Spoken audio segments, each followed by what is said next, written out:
Let me tell you how my day went from a long, boring layover to one of those moments you can't make up, all because of a woman I'll call Airport Karen. And yeah, if you've ever traveled in the US, you've probably run into her or someone just like her. But here's what made this day special. It was my service dog Max, the one who saved my skin more times than I can count, and this lady lost her mind just because he was at the airport with me. So picture this. I'm standing at gate 47B, running on about 4 hours of sleep, still half dazed from a red-eye back from California. Just wanting to get home, right? Max is there in his red service vest, totally focused like always, and then she spots us. Flip-flops smacking the tile, hot pink tank top, leopard print cardigan. Flying out behind her, the whole deal. She storms up and says, "Excuse me, sir, but dogs are not allowed on airplanes, and I am severely allergic. You need to get that filthy animal out of here before." I call security. I actually laughed at first. Like, you gotta be kidding me. Because Max is wearing this giant vest that literally says service dog, and she's acting like I'm trying to sneak a raccoon onto the flight. I tell her as calm as I can, "Ma'am, he's a service dog. He's trained, certified, and it's completely legal for him to fly with me. You think that'd be the end, right?" Nope. Her face goes from 0 to the same shade as her shirt. She yells, "I have rights. My right to breathe without dog hair trumps your so-called disability." Now, let me back up a sec. Because you gotta know, Max is the only reason I can do stuff like fly. I'm a vet, I deal with PTSD, and Max is trained to spot panic attacks before they hit, keep me grounded when crowds get rough, and basically help me get through a day like this without losing it. Max, of course, just sits there, totally still, like he's bored out of his mind, while this woman's acting like I brought alive Cobra. So I try explaining that, thinking maybe there's a human being under all that drama. But she just cuts me off, waving her bright pink nails in my face, ranting about millennials with fake disabilities ruining air travel. At this point, a woman nearby, turns out her name is Sarah, pulls out her phone and starts recording because, honestly, you could tell nobody would believe this if they didn't see it for themselves. Karen notices, whips around and yells, "Are you filming me? That's illegal. I'll sue." Like, "Ma'am, you're in an airport, you're making a scene, and you're worried about someone recording you?" The poor gate agent tries to step in, explaining service animals are protected by federal law, but Karen just keeps steamrolling, demanding to speak to his manager, threatening to call the police, the FAA, her lawyer. Honestly, I was just waiting for her to summon Batman at this point. Meanwhile, my boarding group is getting called, people are trying to squeeze past, and Karen's got her suitcase blocking the gate like she's the bouncer at some exclusive club. I'm thinking, this is it. This is how I go viral. Just my luck. And then, right on cue, this guy in a Navy suit steps up, airport manager Rodriguez. You could tell by the look on his face, this was not his first Karen of the day. He's got this quiet, tired authority, asks, "What seems to be the problem here?" Instantly, Karen shifts into full victim mode, voice trembling, crocodile tears, telling him I'm trying to sneak an untrained dog onto the plane and that she only politely asked me to respect her medical needs. I haven't said more than 10 words, but Sarah pipes up, still recording, "That's a lie." She's been screaming at him for 5 minutes.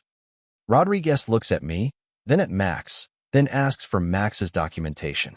You bet I have it. ID card, training certificates, doctor's note, the works. While he checks, Karen's over there muttering about snowflakes and the participation trophy generation, but you can see the wind going out of her sails. Rodriguez hands me back my papers, then tells her, "Ma'am, this is a legitimate service animal, and by federal law, he boards. We can reseat you as far as possible from the dog, but the dog is flying today." Her jaw just drops. She sputters, "So you're choosing a dog over a paying customer?" Rodriguez doesn't even blink. "I'm choosing federal law over your feelings. If you continue harassing passengers, security will escort you out and you'll miss your flight." At this point, people who've been pretending not to watch start clapping. You could feel the whole mood change. Karen finally realizing she's surrounded by witnesses, all with phones out. She tries to save face, whipping out her phone. "I'm calling corporate, you'll all be fired. I have 300 Facebook friends." Rodriguez is completely unfazed, tells her to board calmly or step aside. And here's where karma decides to put on a show. She tries to storm toward the gate, but her neon pink suitcase gets snagged on the barrier, flips open, and explodes. Leopard print underwear, boxed wine wrapped in a towel, diet pills, a trashy romance novel, the works scatter across the floor. Now the whole terminal is laughing. Sarah's phone is still rolling, and Karen is scrambling on her knees, stuffing her stuff back in. But at this point, she's lost whatever dignity she had left. Rodriguez quietly radios security. 2 officers arrive, talk to Rodriguez, and then tell Karen she's being removed for harassment and disruption. She tries to argue, but one of the officers, a woman who looks like she's seen it all, just says, "Actually, ma'am, we can and we are. You'll need to rebook after you've calmed down." They walk her away, still ranting, still threatening lawsuits, totally missing the fact that her meltdown is now going viral. The moment she's gone, the gate area erupts. People come up to me, apologize, even thank me for being patient. Sarah sends me the video. Yeah, I saved that one. Manager Rodriguez personally makes sure Max and I board first, upgrades us to the exit row, even brings Max his own bottle of water. I'm sitting there in my new seat, Max curled up at my feet, when the flight attendant comes on and says, "Ladies and gentlemen, we have a very special passenger, Max, a certified service dog, and please don't disturb him during the flight." I nearly lost it right then, not from anger, but just the relief of being seen, of having someone get it. By the time we land, my phone is blowing up, texts from friends, links to the video already racking up millions of views, headlines like "Karen gets destroyed by service dog" and "Airport manager ends entitled passenger." The airline actually calls me the next day, apologizes, gives me vouchers for future flights, and, best part, tells me Karen's been banned from flying with them for 2 years. 2 years. And, yeah, I almost felt bad for her. Almost. Until I remembered her screaming that my disability was fake. So what did I learn? There will always be folks like Airport Karen, convinced their minor inconvenience outweighs someone else's legitimate needs, who have never faced real consequences for their behavior. But you know what? The law is on our side, good people still exist, and sometimes karma really does have a sense of humor, especially when it involves leopard print underwear flying across a terminal.